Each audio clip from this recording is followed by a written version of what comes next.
અશોક વાટિકામાં માં જાનકી એકલા હતા સાહેબ, અને રાવણ આવીને શમશેર ખેંચે, તલવાર ખેંચે, હે સુંદર મુખવાળી સીતા એકવાર મારી સામું જોઈ લે તો મંદોદરી થી લઈને આદિ રાણીઓને તારી દાસી કરી નાખું. અને સાહેબ ત્યારે માં જાનકી પાસે બીજું કોઈ નહોતું, પણ જ્યાં સત્ય હોય ને ત્યારે મંદોદરી જ આડા આવ્યા. જેણે તલવાર ખેંચીને એના જ અર્ધાંગના આડા આવ્યા. રહેવા ગયો તલવાર મિયાન કરો તો 10 માથા વાળો એના ઘરનાનું કીધું માનતો હોય, અને આપણા કોક કોક 2 કોથળી પી જાય, હું હવે પાછો ન પડું, રહેવા દે, ગોટો વળી જાય.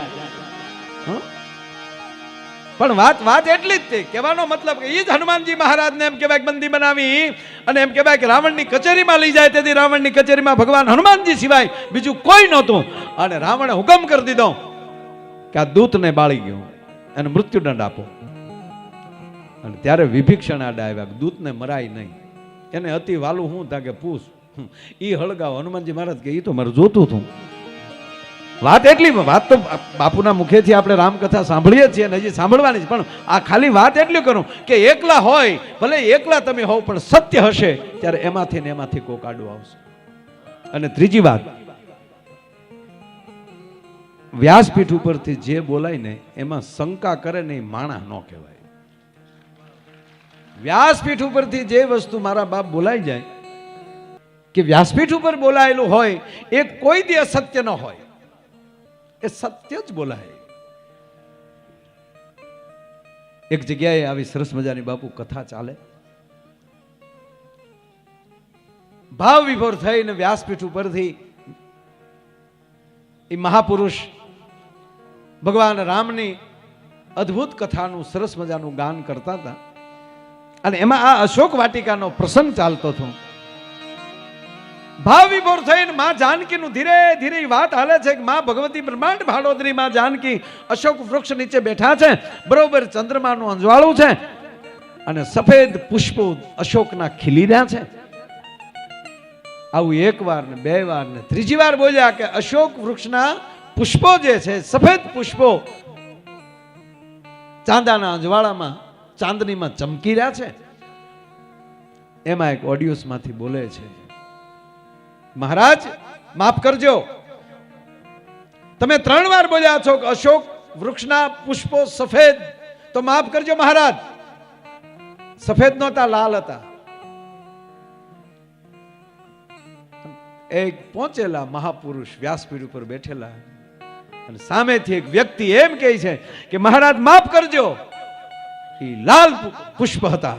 હવે તમે કલ્પના કરી લો કે ઈ એમ કે નહીં લાલ હતા, એ લાલ કેનારો હોય કોણ? જેણે આંખે જોયું હોય એ. અને કોઈ એવી કથા બાકી ન હોય કે એમાં હનુમાનજી હાજર ન હોય. ભલા રામકથા જ્યાં થતી હોય સાહેબ, ત્યાં કોઈ એવી ઘટના ન હોય કે જ્યાં હનુમાનજી હાજર ન હોય. અને વ્યાસ પીઠ ઉપર જે મહાપુરુષ બોલતા હતા એ પામી ગયા કે મારો હનુમો જતી હોય તો જ આ બોલી શકે, બીજું કોઈ બોલી ન શકે. અને આજ મારા આટલા વર્ષોથી જે હું રામગાન કરું છું, આજ મારા ભાગ્ય ખુલી ગયા કે મારે હનુમાનજીના સાક્ષાત દર્શન થયા.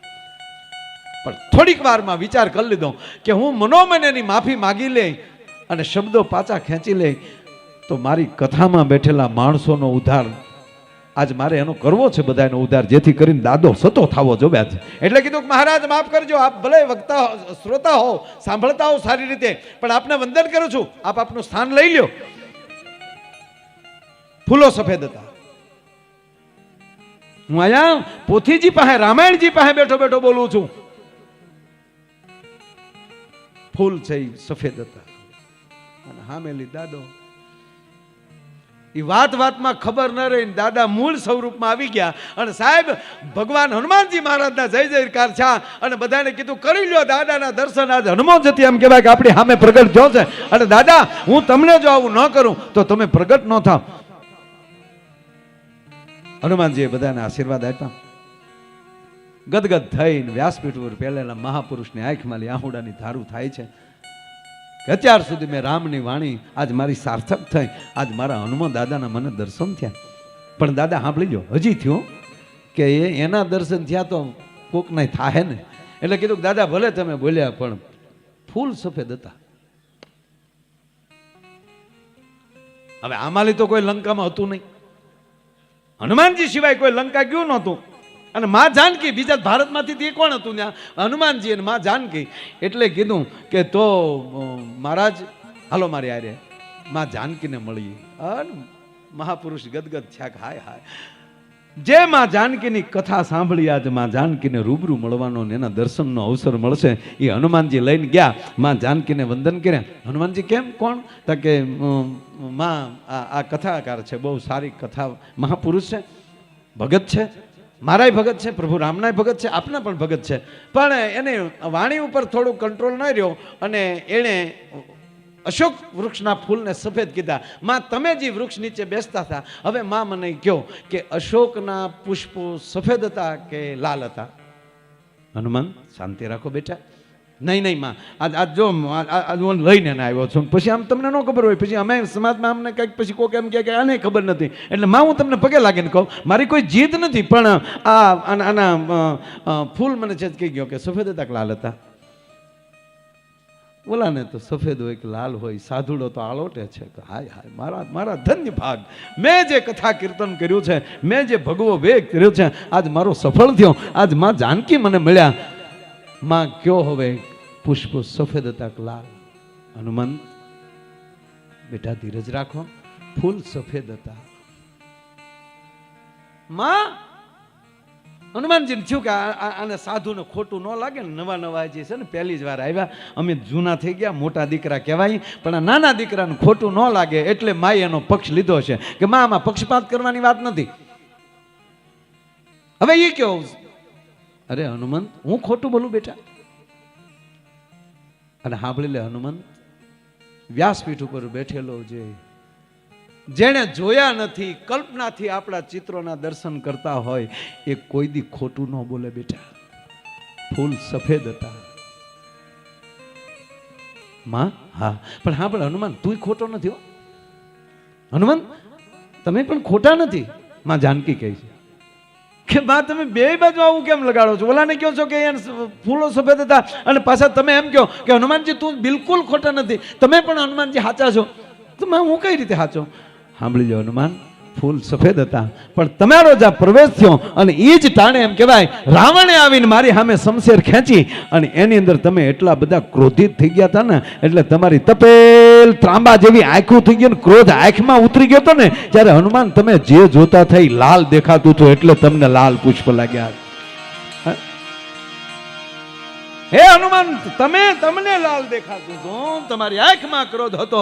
બાકી વ્યાસપીઠ ઉપર બેઠેલો મારો સાધુડો કોઈ દી ખોટું ન બોલે. ઈ માં જાનકી વચન આપે છે આપણને. ભલામણ જે બોલાય છે એ કાંઈક સત્ય બોલાય છે. અને ત્રીજી વાત કે આ કળીકાળમાં, આ પરિસ્થિતિમાં આપણે જે મેં કીધું ને કે આ 2 વર્ષ પછી બાપુ એટલું માનો મેરામણ, આ હનુમાનજીની કૃપા નહીં તો શું? નહીતર હજી કાંઈ લોકડાઉન, હજી કાંઈ કોરોના વયો નથી ગયો, પણ આ બાપુ જોવો તો. બોલીએ હનુમાનજી મહારાજ કી, સિપ્રાગીરી બાપુની.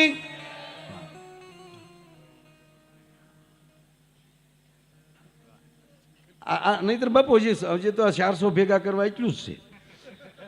અને પાછું મારું વાલીડું બાપુ, આને લહેર કહેવાની. પેલી લહેર, બીજી લહેર, ત્રીજી લહેર. પેલા લીલા લહેર હતા, કોરોના પેલા લીલા લહેર હતા. શું કરો હતા કે લીલા લહેર. લાવો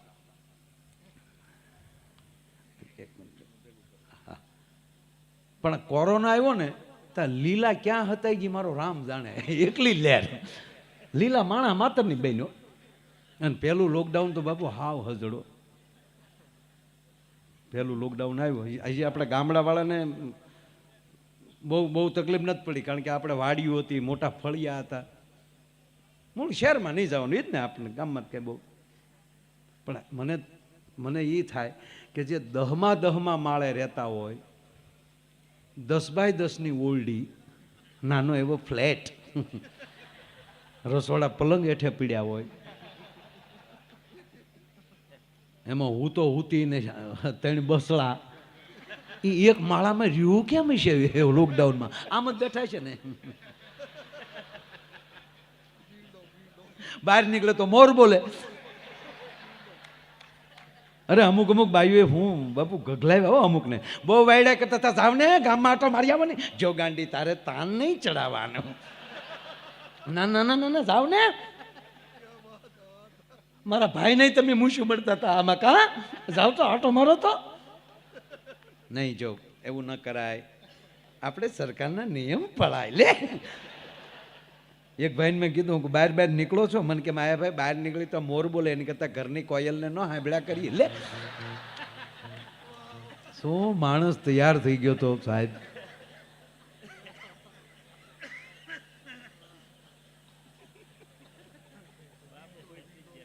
અને બાપુ પછી ધીરે ધીરે લોકડાઉન ખુલ્યું ને, એટલે ખુલ્યું એટલે દૂધ લેવા માટે, બકાલું લેવા માટે એટલી છૂટી આપી કે તમારે દૂધ અથવા ઘરની વસ્તુ કોઈ લેવા, જરૂરિયાત વસ્તુ લેવા જવાનું,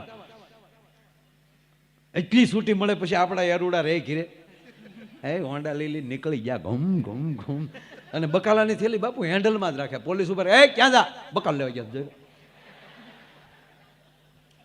ભીંડો જ કાઢે છે. એક જગ્યાએ પોલીસ ઉપર, એ ક્યાં જાવ ઉભી રાખ, કે સાહેબ બકાલ લેવા ગયો, એમને ભીંડો દેખાડ્યો ને તો પીએસઆઈ સાહેબ ને દાંત આવે કે જા જા જા જા જાઓ જાઓ નીકળ નીકળ. હલો કે હું નીકળ નીકળ સાહેબ, બકાલ લેવા ગયો તો સાહેબ કે ભીંડો જ બદલાય, તારો બાપ તવાઈ ગયો, આ 15 દી થાય એનો હાલે. આળહું ખેડૂનું હેવાડાનું ખેતર હોય, કપાસ બરોબર એમ બોલો, કપાસ હું ઘઉં બરોબર પાક ઉપર હોય, અને છેલ્લા 2 પાણ ન પવાણા હોય ને ઘઉંની ડુંડિયું જેમ વાક્યું વળી જાય એમ ભીંડો વાકો વળી ગયો. સાહેબ કે લઈ જા લઈ જા. ખરેખર સાહેબ હું બાપુ એક તો પોલીસને ધન્યવાદ આપું, એણે જે ઊભા પગે સેવા કરી છે.